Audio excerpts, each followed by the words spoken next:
Photographs are perfect for telling stories as they unfold,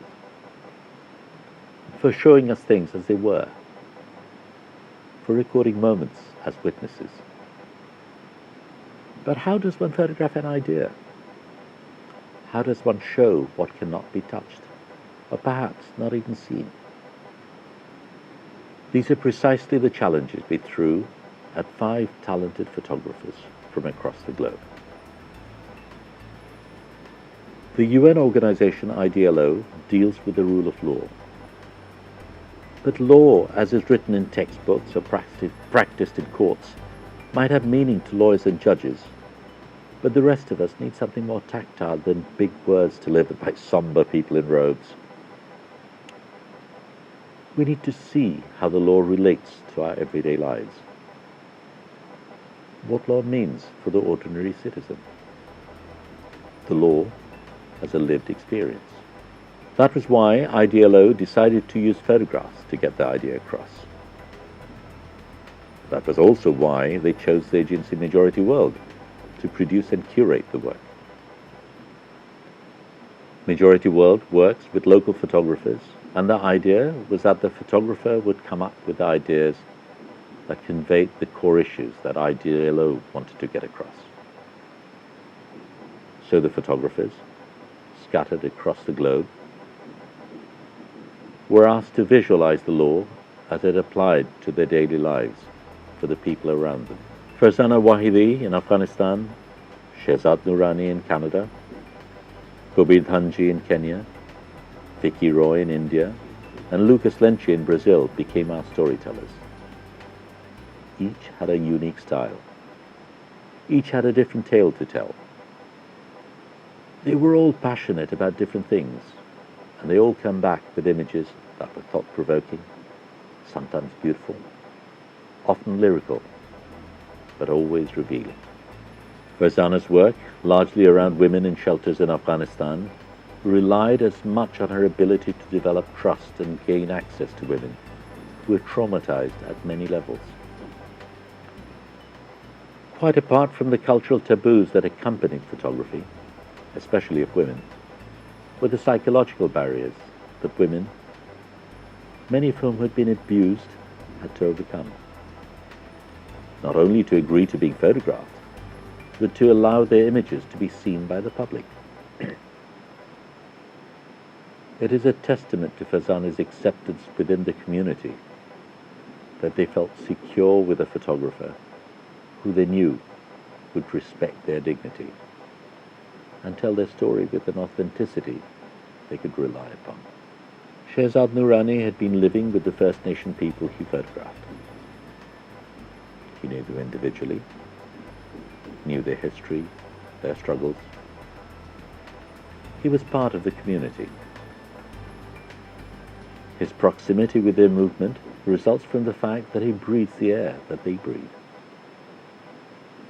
He knows each character, their greatness, their faults. He knows what makes them tick. His is a personal story told with great insight.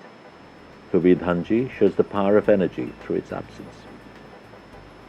He demonstrates what it means by sharing with us how it is treasured and shared and maximized with great ingenuity. He reveals how the cultural fabric of a society can hinge on the absence or presence of something many of us take for granted. Lucas Lenchi shows us an aspect of logging that we are unfamiliar with. By showing how people's lives have changed for the better, he demonstrates how working for the collective good can help the individual. More pertinently, how we can save a forest from destruction. That people who live with the forest and in the forest must ultimately care for the forest. Through vivid imagery, he shows how the rule of law can benefit people's lives. Vicky Roy ran away from his home in Purulia, West Bengal, in 1999 when he was only 11. Like Shehzad Noorani, he too was a street kid, surviving as a rat picker and a dishwasher in a roadside restaurant. Vicky was helped by an NGO and later by Benjamin Dixie and Anna Iman, who taught him photography.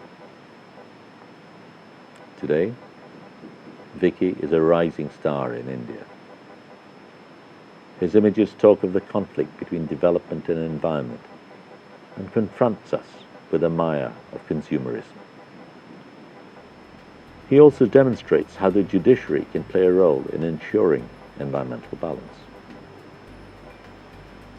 This wonderful set of images then had to be put together into a coherent whole that talked not only about the diverse issues we were trying to address, but also worked as parts of a collective, providing not only visual continuity, but a meta-narrative about the rule of law that the individual images or stories failed to provide. It also needed to work in diverse spaces with different audiences. It needed to be freestanding and mobile, but also have the quality of a gallery show. It needed to encapsulate a sense of its origins. The fact that it was a global show produced by local artists of world-class caliber. The framing, the printing, and the lighting, done by a skilled team spread between Dhaka, London, and New York, who came together in Geneva to set up the show in record time, needed to be first-rate. The show had stiff competition. A video team working with a limited budget managed to interview the photographers and create a presence of the artists at the show, using a clever mix of online and offline techniques. The finishing touch. A crate painted by Taramia, a rickshaw painter from Bangladesh, ensured this was a show that could not be easily forgotten.